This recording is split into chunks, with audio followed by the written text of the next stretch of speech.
আসসালামু আলাইকুম প্রিয় ভিউয়ার্স, সবাই কেমন আছেন? আশা করি আপনারা সবাই ভালো আছেন।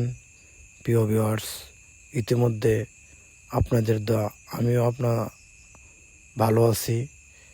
প্রিয় ভিউয়ার্স, আপনার এই জীবনে যাকে যত বেশি সুবিধা দিবেন সে তত বেশি আপনার কাছে ভালো।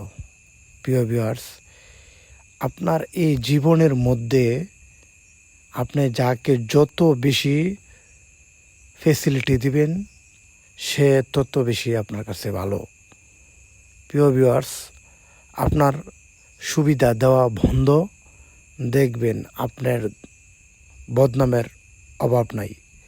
প্রিয় ভিউয়ার্স, সেটা আমি বাস্তব ঘটনা থেকে বলতেছি। আপনাদের ঘটনার সাথে কি আমার ঘটনা মিল খায় কিনা সেটা বলেন। প্রিয় ভিউয়ার্স, আশা করি আপনারা সবাই ভিডিওটি দেখবেন এবং আমার কমেন্ট বক্সে এসে আপনারা বলে যাবেন। ধন্যবাদ। আসসালামু আলাইকুম।